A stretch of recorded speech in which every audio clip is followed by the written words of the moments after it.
Lenny, Aika, Tricia, Chilian, mga kapatid at kamag-anakan ni Jesse, mga kababayan natin ng Taga-Naga, mga kasama ko pong naglilingkod sa kabinete. Total ako naman ang kawali-wali yung magsasalita. Ginawa ko yung 30 pages itong testimony natin. Ano naman po, 12 points, double space. Yesterday, Secretary Cesar Purisima and I were discussing what Jesse's passing means for all of us here. And in a moment of levity, Cesar remarked, "Pare, mahirap itong nangyari kay Jesse." Sabi ko, bakit? Pare, pag tayo namatay, at hindi ganito ang reaksyon ng taong bayan.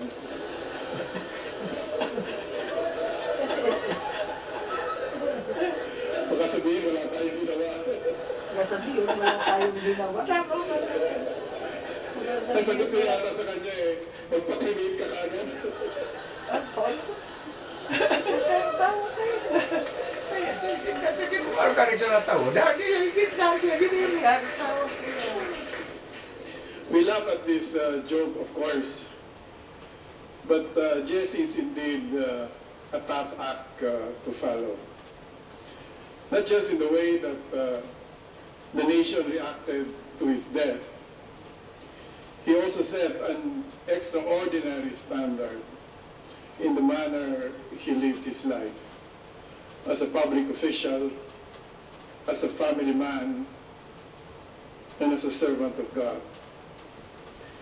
I'm sure that many of you in this room have been asked by the media and various other parties about how and why Jesse's death is such an enormous loss to our country. Why was his untimely passing a big blow to us, especially in view of our work as members of this President's Cabinet? I myself have been grappling with this question, and it's clear to me that Jesse's death isn't the loss of this administration alone. It is the entire country's. And our loss is defined, first and foremost, by Jesse's uncanny, almost unmatched ability to navigate the delicate complexities of public service. The day-to-day demands that come with making our agencies simply work. And while struggling with that, the much more demanding goal of reforming how our departments and agencies function so that we can achieve results efficiently and with greater transparency and accountability. And on top of all this, the even more wrenching demands of the politics of our work. To succeed in accomplishing all this is complex enough. But the challenges are magnified by the fact that we are living in a time of difficult and delicate transition, when elements resistant to change seek to undermine, if not altogether, frustrate our efforts. It doesn't end there. Below 4 kaya? Throwing politics, especially the kind that we have to deal with every day in our working government, is even more complicated. Although many of us would rather gloss over the political aspect of our duties or ignore it entirely, it is impossible to do so if we aim to set our priorities right and foster good and effective governance. This is because politics is inherent in our work, as well as a key component in our reform agenda of the Ang Matuwid. And this, I believe, is where Jesse stood out. He bravely immersed himself in the competing confluences of governance, of politics, and development. Even more remarkably, he would emerge from these turbulent currents with his integrity intact, his optimism as boundless as when he began, and his actions a source of inspiration for everyone to follow in his footsteps. More important, he was able to produce concrete results, including, as Lou said, his work in setting higher standards of performance among local government units through his seal of Good Housekeeping program, his efforts at introducing reforms in the bureaucracy, such as the culture of transparency he injected in the procurement activities of his department, especially in PNP, spoke loud and clear for him.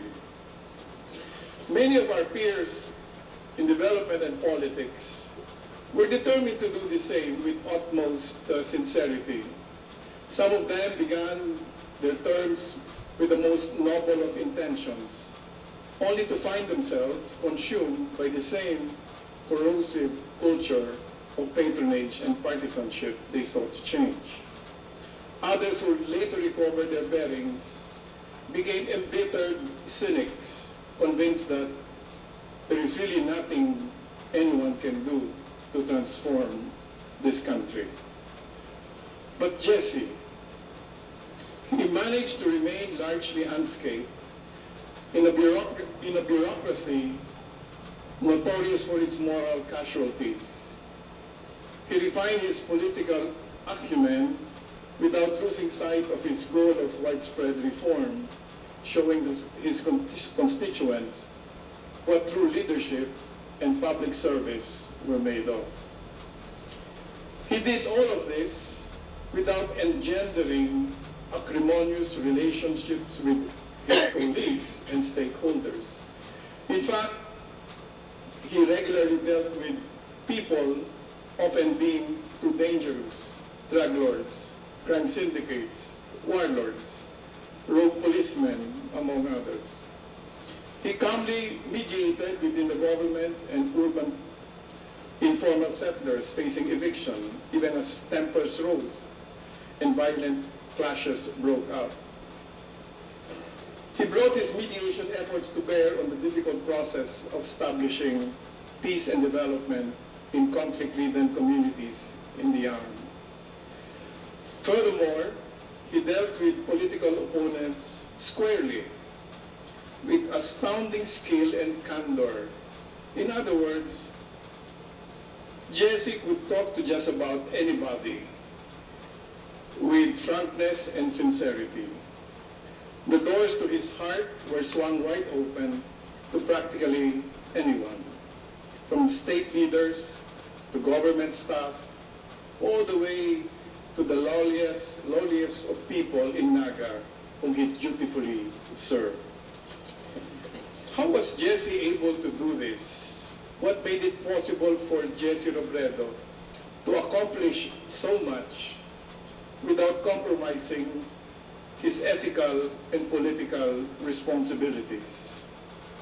I am sure Lenny is in the best position to give us an explanation. Still, we try to answer these questions without realizing that Jesse's work is exactly what public office requires.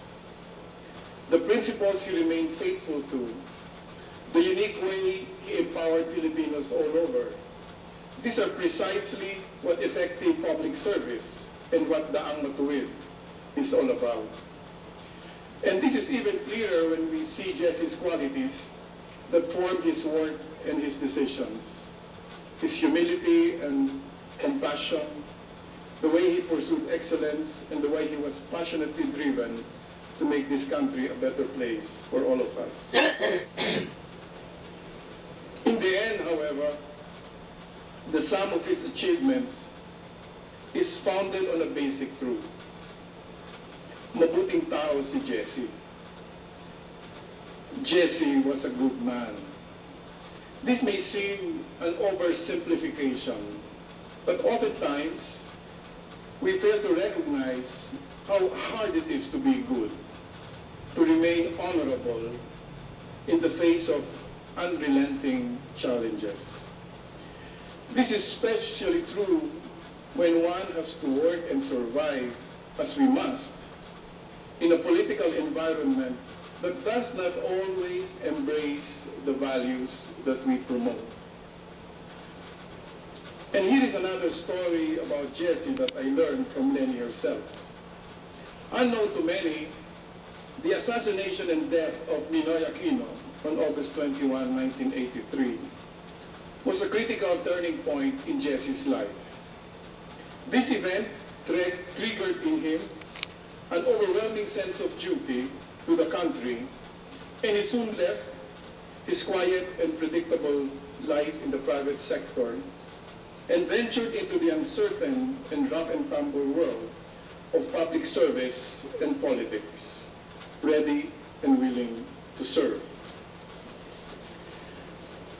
And as though fate commanded it, August 21 this year struck at us with a heavy blow when Jesse's remains were recovered from Masbate's waters.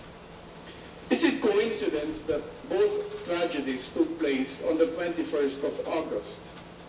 Perhaps, perhaps not. But judging from the grief that swept the nation, judging from the public clamor for a new hero like Jesse, his passing invoked in us a renewed sense of commitment, in much the same way as Ninoy's death became Jesse's impetus for public service. And here we are now, at the very cusp of a revolution that the unprecedented election of our dear President Aquino into office catalyzed, and which Jesse's narrative further enhanced.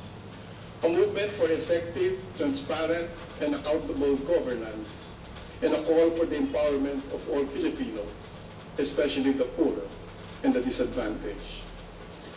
Although we continue to wrestle with Jesse's untimely death, this nation's grief is tempered by a renewed sense of hope that Jesse's legacy of reform and integrity will prove timeless, sustained by a new culture of honest, compassionate, and competent governance that he championed in his lifetime.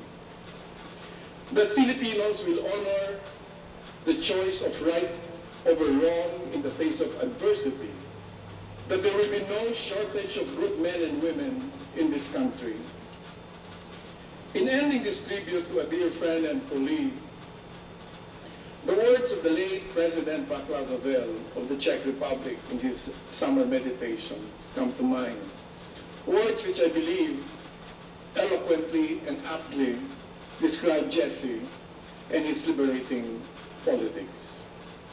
And I quote, "If your heart is in the right place and you have good taste, not only will you pass muster in politics, you are destined for it.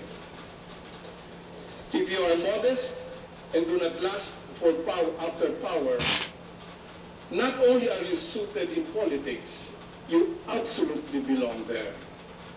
The sine qua non of a politician is not the ability to lie.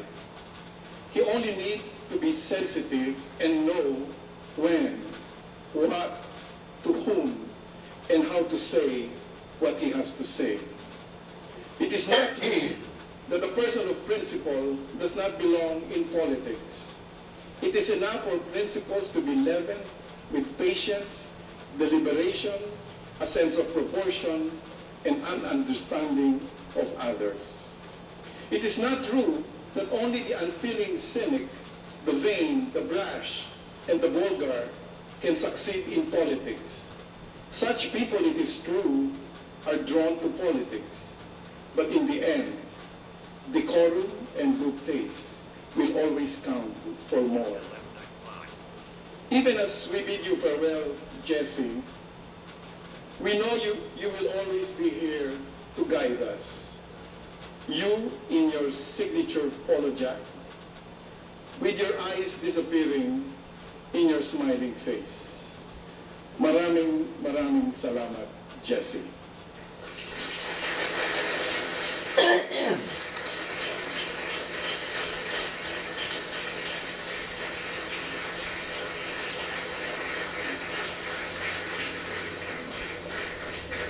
Thank you, Butch.